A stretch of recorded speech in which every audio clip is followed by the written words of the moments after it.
Hello students, तो आज से रिवीजन क्लासेस स्टार्ट हो चुकी है। तो सबसे पहले हम बात करने वाले एक्सरसाइज 1.1 की। यह क्लास हिंदी और इंग्लिश मीडियम दोनों के लिए रहेगी, इसलिए आप क्वेश्चन देख सकते हैं, हिंदी में भी है और इंग्लिश में भी है। तो सबसे पहले आपको दिया गया है अभाज्य गुणनखंड को गुणनफल के रूप में व्यक्त करना है, या फिर हम प्राइम फैक्टर्स निकालने वाले हैं सारे नंबर्स के। तो सबसे पहले हमारे पास नंबर है 140 140। अब यदि हमको इसके प्राइम फैक्टर करने हैं तो हम कुछ इस प्रकार से करेंगे। तो सबसे पहले आपको प्राइम फैक्टर बता देता हूं, प्राइम नंबर क्या क्या होते हैं। तो यदि मैं 10th की बात करूं तो आपको याद रखना है प्राइम नंबर कौन कौन से हैं और आपके कौन कौन से काम के आएंगे, या अभाज्य संख्याएं क्या क्या होती है।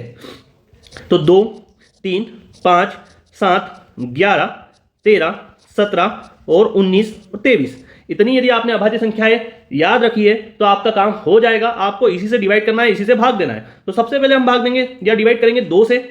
तो 2 से डिवाइड करने पर हमको मिलता है 70 या 70। फिर हम देख रहे हैं कि लास्ट में 0 आ रहा है, फिर 2 से डिवाइड होगा, तो फिर 2 से डिवाइड करेंगे और यहां मिलेगा 35। अब 2 से डिवाइड नहीं होगा तो अगला प्राइम नंबर आता है 3, परंतु हमको दिख रहा है कि 3 से भी डिवाइड नहीं होने वाला है, तो हम 5 से करेंगे। 5 से डिवाइड होगा 7 टाइम और 7 से डिवाइड करेंगे तो मिलेगा 1। तो ऐसे हमको 140 के प्राइम फैक्टर मिल जाते हैं या 140 की अभाज्य संख्या मिल जाती है। तो आप इस प्रकार से लिखेंगे 2 × 2 × 5 × 7, मतलब 2 की पावर 2 × 5 × 7। तो ये थे 140 के अभाज्य गुणनखंड या फिर प्राइम फैक्टर। अगला नंबर हमारे पास है 156। अब यदि हम 156 के प्राइम फैक्टर करते हैं तो 2 से डिवाइड करने पर हमें मिलता है यहाँ पर 78। फिर आप देख रहे लास्ट में 8 है, फिर 2 से डिवाइड हो सकता है, तो 2 से डिवाइड करने पर मिलता है 39। बट अब लास्ट में 9 आ रहा है, इसका मतलब 2 से डिवाइड नहीं होगा, तो हम 3 से डिवाइड करेंगे। 3 से डिवाइड करने पर हमें मिलता है 13।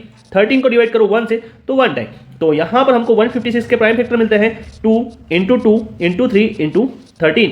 तो ये यहाँ पर हो जाएगा 2 की पावर 2 × 3 × 13। तो ये हमारे प्राइम फैक्टर होंगे 140 और 156 के। अब आपके एग्जाम में सबसे महत्वपूर्ण क्वेश्चन पूछा जाता है 74 29। इसका प्राइम फैक्टर आसान नहीं होता है, तो इसके प्राइम फैक्टर आपको थोड़े से ध्यान भी रखने हैं कि आप देखोगे 2 से डिवाइड नहीं होगा, 3 से भी नहीं होगा, तो आप ऐसा करते करते जाओगे डायरेक्ट 17 पर और ये डिवाइड डायरेक्ट होगा 17 पर। तो 17 का टेबल आप लेंगे तो यहां पर आपको मिलेगा 4, आपका कैरी बचेगा 6, फिर आप 3 टाइम देंगे, फिर कैरी बचेगा 11 और 119 जाएगा 7 टाइम।